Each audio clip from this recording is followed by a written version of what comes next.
First, uh, geography still matters in war. The time that it takes for a drone or a missile to reach the capital for a decapitation strike matters and is clearly seen to matter by the great powers. The United States really did not want nuclear weapons in Cuba, and Russia really does not want uh, the United States military in Ukraine. And when they say it over the years, they have said it, we don't want to be 3 minutes away, a missile strike. They're quite explicit about it. One of the most destabilizing things that the United States did, in my view, is completely underrated, but I think it probably loomed just about as large as anything in the Russian mind, though you two would know better than I, and that is walking out of the ABM Treaty in 2002 and starting to put anti-ballistic missile systems, the Aegis systems in Poland and Romania. To my mind, this was not a small thing in the Russian thinking. This was seen, it's claimed by Russian security experts as perhaps setting up for a decapitation strike, as really undermining the balance of power, as really undermining deterrence. I credit that argument. I don't brush aside that argument. I think the United States would go absolutely wild if Russia started building anti-ballistic missiles along our rim. So I think, while I don't have the maps to show you here, I think we could do much better than we're doing right now to understand that certain areas are just so provocative and so risky. And I would put Ukraine very high on that list. And I would put Georgia very high on that list. I would put the South Caucasus very high on that list. I also want to recall that all the poobahs of American neocon foreign policy were the friends of Chechnya at the end of the 1990s. I doubt one of them knew where Chechnya really was, but they knew it could annoy the hell out of the Russians. And so they wanted to use Chechnya to weaken Russia. And this is what I say we need to avoid. So I don't want to claim that there's a clear, rigid line, but I also don't want to say that the lack of precision means that the idea is valueless. The idea actually should have a military component. If there were no military component to it, what I'm saying doesn't really matter. I think that it does matter, though. The proximity of the military of the other side really does matter, in my view. And that's the basic proposition. Uh, it raises 100 issues I'd love to spend hours discussing with you. But why did the Soviet Union occupy Central and Eastern Europe after World War II? Of course, the normal idea is, well, they wanted to make a global communist system. But I think the real reason was that they were afraid of Germany remilitarizing. And the United States refused a neutral, demilitarized Germany as a point of principle and instead established NATO and the Federal Republic of Germany as a core part of NATO.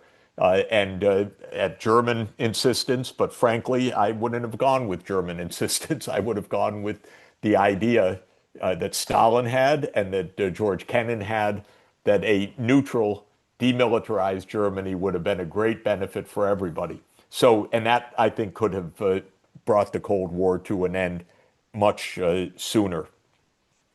Let me turn to the third category problem, that mutual security guarantees can't last. And I want to say a couple of conceptual things. I know time is short, but uh, we're not in a zero-sum game. We're in a negative-sum game. When we have an arms race, when we have a competition that can spill over to disaster, this is a negative-sum game. As an economist, I'm always desperately trying to find the efficient outcome. So people who know the prisoner's dilemma game, the famous game, The so-called equilibrium or the Nash equilibrium of the prisoner's dilemma is not a zero-sum outcome, it's a negative sum. Cooperation by both sides is better, but everybody has the incentive to cheat. So you end up with a cheat-cheat equilibrium, or what they call the defect-defect equilibrium.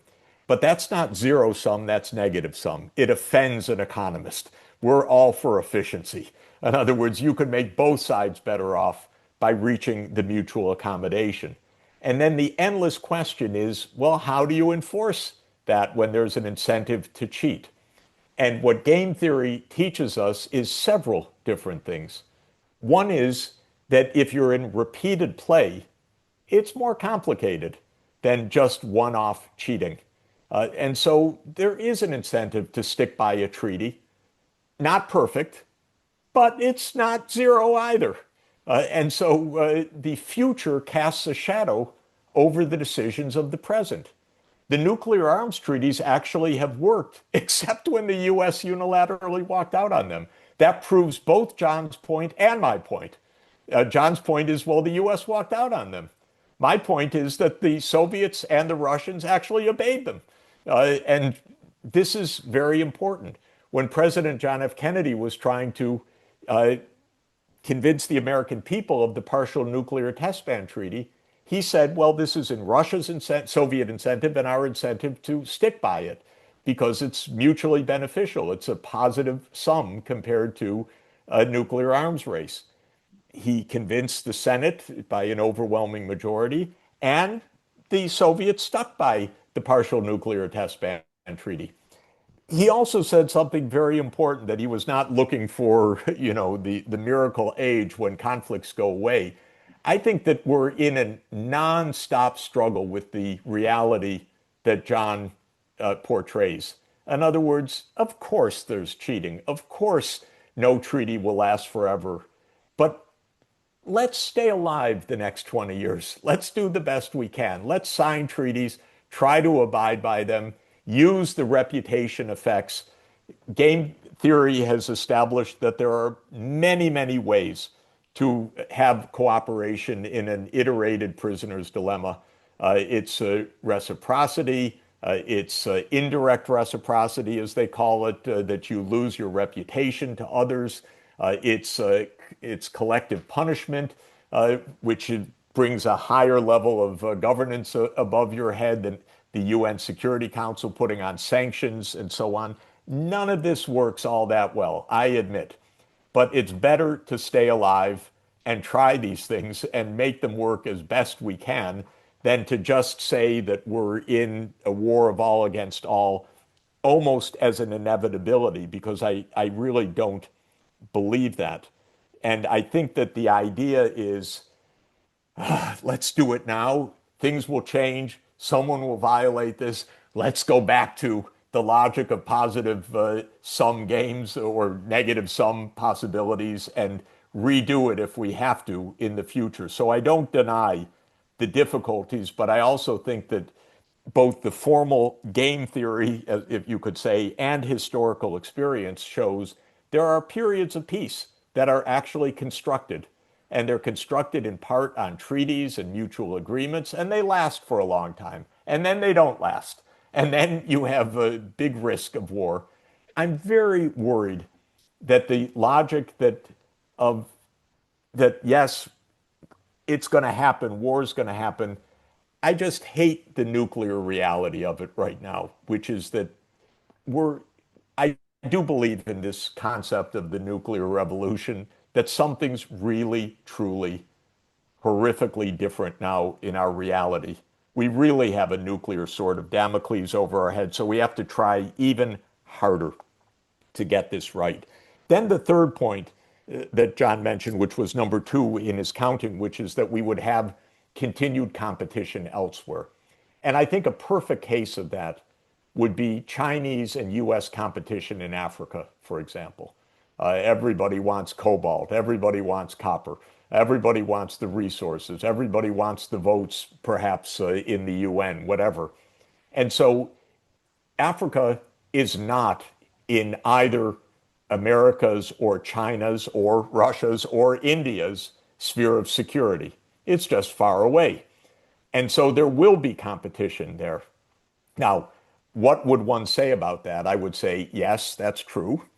I would, of course, try to avoid it. My main logic on that case would be to go to the Africans themselves and say, get into that union because you're a lot safer in an African union of 55 countries than being picked apart by the major powers. But I think Africa is exactly the kind of playground of competition that John is talking about. It's real, it's true, but it's much less likely to devolve to nuclear war and much more likely to, it could even be local skirmishes or even wars or coups or other things, no doubt. But it is unlikely to be the trigger of a nuclear war because even literally there's more time in space. It's not in the other face. So bottom line for me is we do have mechanisms of cooperation that are imperfect but are real. We cooperate more than single period prisoners' dilemmas or hawk dove games in the jargon imply. We're better at that because we know how dangerous they are. Being negative sum means there's really an advantage to holding to a cooperative outcome. And we can use so-called trigger strategies, which are if you break this agreement, I'd break 10 agreements in the future, or other kinds of uh, means, treaties, literally, or uh, reputational costs to make a difference. And just to add one point on this, the West, the US and Europe thought, I believe, that when the Ukraine war escalated, Putin would be isolated worldwide. And they spoke as if, oh, the whole world knows this man's a tyrant. And of course, it didn't happen, a point that the three of us have been making constantly. President Putin is very well respected, thank you, in well over 100 countries in the world. Why? Because he's not seen to have violated norms the way that the West portrays him as violating the norms. If you go to a leader in Africa or to a leader in Asia, they say, why did the US provoke this war? They don't see this as the unprovoked war that the US claims it to be or that Europe claims it to be. Putin did not incur a high reputational cost from this war because, in my view, in substance, what he did was provoked, as John Mearsheimer explained to us all in 2014. And so, in my view, this is an example of reputation matters. But Putin didn't lose reputationally, only in the bubble of Western propaganda, not in the worldwide opinion, because it was seen to be a violation of a norm by the US. Why are they so aggressive? Why are they pushing NATO? Why are they trying to be in Ukraine? Why did they overthrow a government in February 2014? And on and on.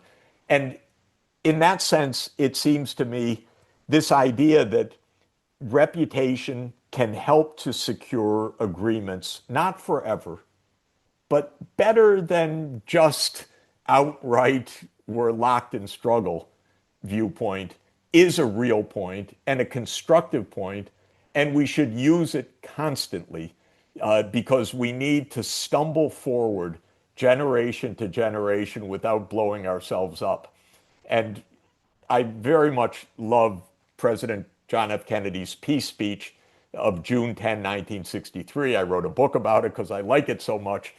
And one thing he says I think is very important. He says, peace is a process, a way of solving problems.